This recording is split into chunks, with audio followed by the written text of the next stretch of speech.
Now, when it comes to establishing the Apple mythology, the folklore, you don't have to look any further than the boilerplate than you find on every Apple press release. This is the current boilerplate. I'm going to read it to you. Apple ignited the personal computer revolution with the Apple II, then reinvented the personal computer with the Macintosh. Apple continues to lead the industry with its award-winning computers, OS X operating system, and iLife, iWork, and professional applications. Apple leads the digital music revolution with its iPods and iTunes online store, has reinvented the mobile phone with its revolutionary iPhone and App Store, and has recently introduced the magical iPad, which is defining the future of mobile media and computing devices. Do you think there's enough adjectives there to say that the company thinks it's a leader? Now, some other company, this might sound ridiculous. Like, what? They're calling themselves a leader, defining the future? But the reason why this works for Apple is because they actually believe it. They actually believe it. And because they believe it and communicate that belief, other people believe it as well. The one who expresses that probably better than anyone is the CEO and the founder, Steve Jobs. And he does that in keynote presentations every time Apple announces and launches a new product. And these keynotes are ritual, are absolute ritual, just like the rituals of a culture. And in fact, they're very formulaic, done almost in the same way, in the same pattern. And you can view every one of them on Apple's website after they're done. In fact, you can even do what I've done, download them as a podcast and watch them on your PC or Mac, or take them with you on your iPod, or view them on your iPad. Here's a clip to give you a flavor of what Steve's like in a keynote. This is introducing the iPad. And what this device does is extraordinary. You can browse the web with it. It is the best browsing experience you've ever had. It's phenomenal to see a whole web page right in front of you, and you can manipulate with your fingers. It's unbelievably great. Way better than a laptop. Way better than a smartphone. And you can turn iPad any way you want. Up, down, sideways. It automatically adjusts however you want to use it. And again, to see the whole web page is phenomenal. Right there, holding the internet in your hands.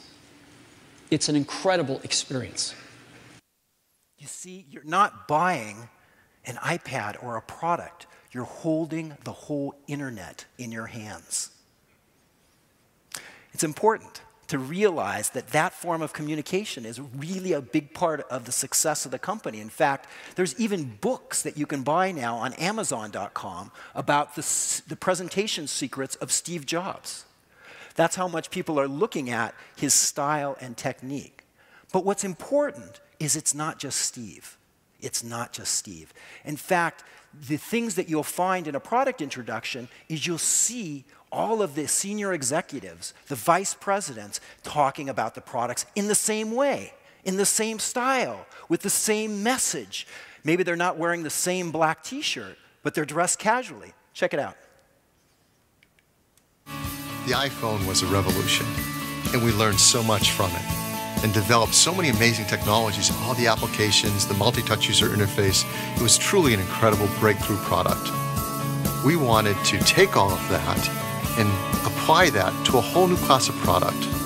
The iPad is the best web surfing experience, the best email experience, the best photo and movie watching experience. It's going to change the way we do the things we do every day. The face of the product is pretty much defined by a single piece of multi-touch glass, and that's it. There's no pointing device. There isn't even a single orientation. There's no up, there's no down, there's no right or wrong way of holding it. I don't have to change myself to fit the product. It fits me. We looked at the device and we decided, let's redesign it all. Let's redesign, reimagine, and rebuild every single app from the ground up, specifically for the iPad.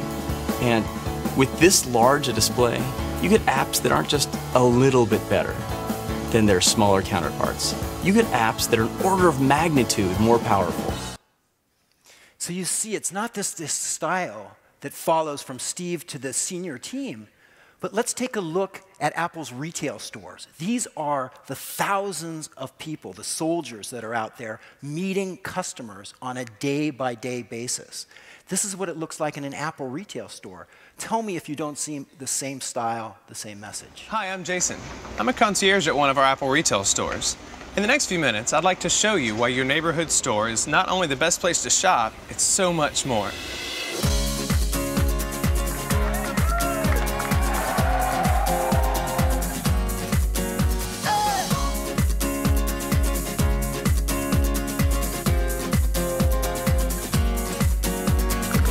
When you want to check out our latest products like Mac, iPod, and iPhone, the Apple Retail Store is the only place you'll find everything Apple on display and ready for you to get your hands on. Whether you're looking for home, school, or business solutions, just come into the store, do some test driving, and have all your questions answered by a specialist, someone who knows our hardware and software inside out. You see that when Apple actually started hiring these people, the HR team had some problems to work out. Because at first they thought, well, we want people that think different. And then they realized, no, what we want is people that join the chorus, that sing together, that sing their part, but in harmony. And that's what Apple is doing.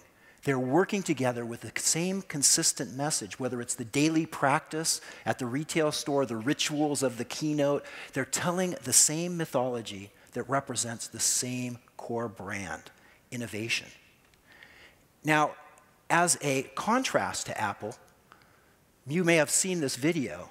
This is Microsoft has recently began opening retail stores as well. Apple has about 300, and Microsoft has started. And I'm not the only one to notice that they look really quite a bit like Apple retail stores. And this is a video that somebody took at in the recently opened Microsoft store in California.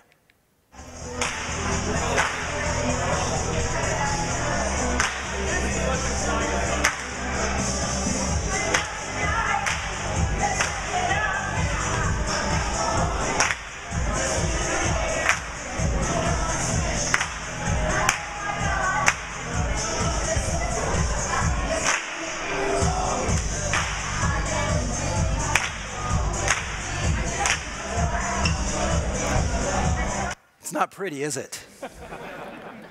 And you have to ask yourself, Microsoft, you sell 95% of the operating systems used on PCs in the world. Why the hell are you copying Apple? Who knows? You would think that Microsoft would have its own mythology, its own values that need to be represented in a unique way. And that's an important message as well, because it's not just about grabbing values, but it's about being yourself, representing your own unique culture. So, in conclusion, what I've been trying to talk to you about is, so what is a culture? I think we've gotten an idea of what is a culture and why is it important to holding people together. And when we look at a particular organization like Apple, you see how you can use it to bring yourself from, in Apple's case, near disaster to the top of the heap, the top of the market. And the three ways we've looked at culture is we've looked at society, we've looked at arts and organizations. And what we found there is we found in society, we found that we have these shared values that become important to creating a common perception. But in a particular organization, like a Nero, those shared values become brand values. That common perception becomes your brand platform. That mythology, the mythology is your brand message. The rituals are events like this one here today, and they're communications like your websites and your advertising. And the daily practice, that is your daily interaction with each other, how you organize your business, and most importantly, how you interact with your customers. And all of these things must reflect your values and your culture. With that, that's what I had to say about culture. Thank you very much for your time and your attention.